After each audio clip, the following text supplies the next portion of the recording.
पहले 2 चरण के बाद अब चुनावी तापमान 7वें आसमान पर है। सियासत के इस दंगल में बयानों का ऐसा तूफान है कि हर नेता फायर मोड में है और 24 के इस कुरुक्षेत्र में सबसे बड़े खिलाड़ी हैं प्रधानमंत्री नरेंद्र मोदी, जो हर दिन अपने बयानों से नई लाइन खींच रहे हैं।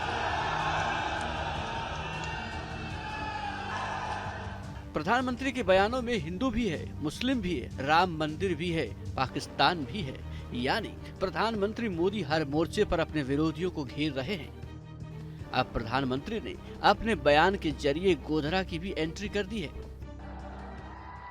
और उन सबको सजा सुनाई, फांसी तक की सजा हो गई। पूरी दुनिया को पता था कि कार सेवकों को जिंदा जलाया गया था, लेकिन तब फर्जी जांच रिपोर्ट बनवाकर कार सेवकों पर ही दोष मढ़ने की साजिश रची गई थी। ये पूरी कसरत जनता का ध्यान खींचने के लिए हो रही है, जिसमें इंडिया गठबंधन के खिलाड़ी भी कम नहीं हैं, जो प्रधानमंत्री मोदी को उन्हीं के अंदाज में न सिर्फ जवाब दे रहे हैं, जो खुलकर बोल रहे हैं कि बीजेपी चुनाव जीतने के लिए हिंदू मुसलमान कर रही है। ना मोदी जी पढ़ाई की बात करते हैं, ना कमाई की बात करते हैं, ना सुनवाई की बात करते हैं, ना सिंचाई की बात करते हैं, ना दवाई की बात करते हैं। केवल मंदिर, मस्जिद, हिंदू, मुस्लिम, इस्लाम, सनातनी, क्या मतलब है भाई? मतलब है।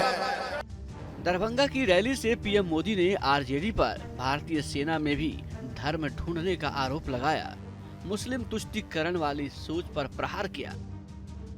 अब आरजेडी ने ये गिनना शुरू कर दिया है कि सेना में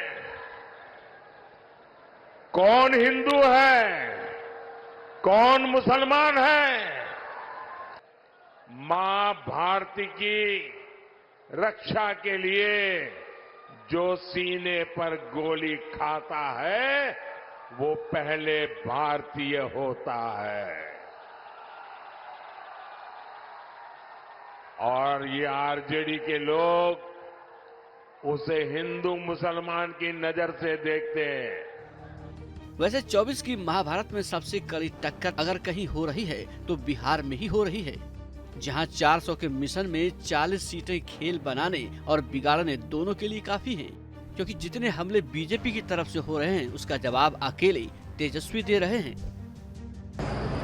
झूठ के अलावा कुछ बोलते क्या है प्रधानमंत्री हमारे?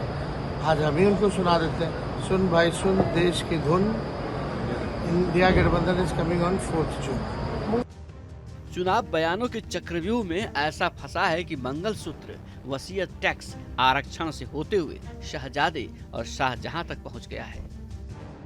जैसे जैसे चुनाव आगे चला जा रहा है, पहले धर्म की बातें, अब चोरी करने की बातें, पाकिस्तान की बात भी आ गई है। अब जैसे जैसे आगे बढ़ेंगे और ये 1 महीना निकलेगा चुनाव का, तो आप देखते रहना। नेताओं के बयानों को देखकर लगता है कि चुनाव बयानों के दम पर ही जीत लिया जाएगा, क्योंकि चुनाव के शोर में पाकिस्तान से लेकर हिंदू मुसलमान, औरंगजेब से लेकर वोट जिहाद तक हर किसी की चर्चा है। जबकि महंगाई, बेरोजगारी, बिजली, पानी, किसानी के मुद्दे पहले 2 चरणों में ही रेस से बाहर हो चुके हैं। और अब सवाल बड़ा है कि तीसरे चरण के आते आते बयान इतने हावी हैं, तो 7वें चरण तक पहुंचते पहुंचते क्या होगा?